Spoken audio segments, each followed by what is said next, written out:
in Ethiopia discovered coffee around 850 AD. Eventually, the beverage reached Italy, where the first European coffee house opened in 1645. Today, about 2 billion cups of coffee are drunk each day around the world, making coffee the second most valuable trading commodity after oil.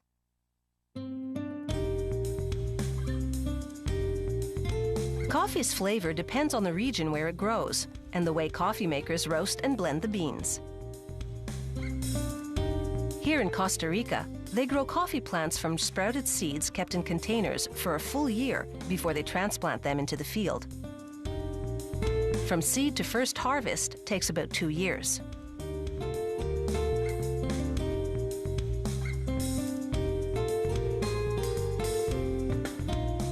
Coffee plants flower over the course of 3 days, covering the fields with fragrant jasmine-like blooms.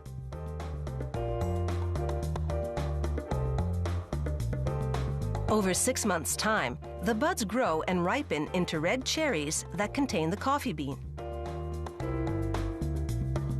Pickers harvest the red cherries, leaving the green ones to ripen. They'll return to pick the cherries from the same plant 5 times in 3 months as they ripen. Pickers do their best to have no more than 2 green for every 100 red cherries they harvest.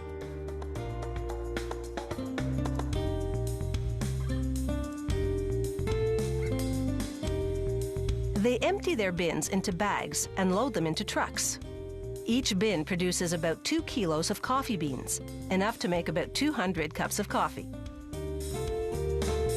The fresher the berry, the better the flavor. Cherries picked in the morning are at the wet mill, ready for processing that afternoon.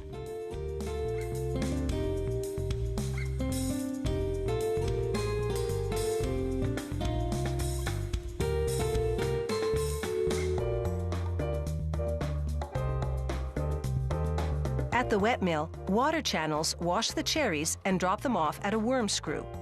It loads them into a pulping machine to remove the outer skin and fruit.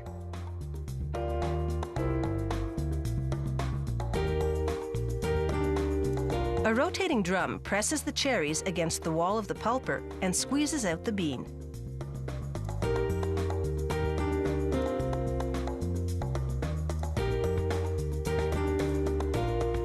From the pulping machine, the beans flow in water to 2 large rotating cylinders. They sift the beans to separate them from any of the hard green cherries that passed through the pulping machine.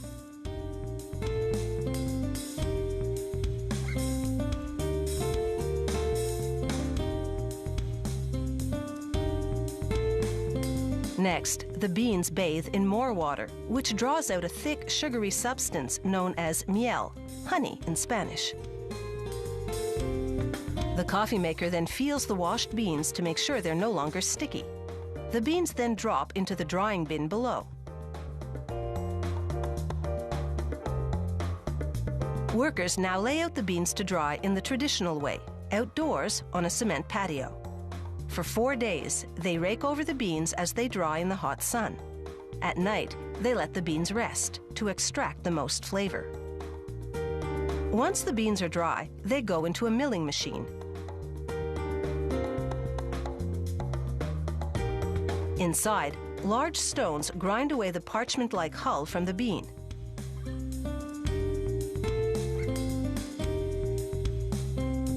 Drying methods vary among coffee makers. They're a closely guarded secret. The beans can also dry mechanically in rotating drums that pump in heated air. Workers closely monitor the process and empty the drums when the beans are dry. A supervisor smells them to check for a vinegar-like odor. That would mean the beans are fermenting, a result of improper drying. The dry beans have their husks removed, then go onto an oscillating table that separates them by weight into 3 grades, the heaviest being the first-grade beans. Workers pour out each grade into burlap bags. Their contents must weigh in at exactly 69 kilos per bag. Finally, they stitch them up and stack them for shipping. Next, we'll see the whole process that turns these green coffee beans into a steaming cup of gourmet coffee.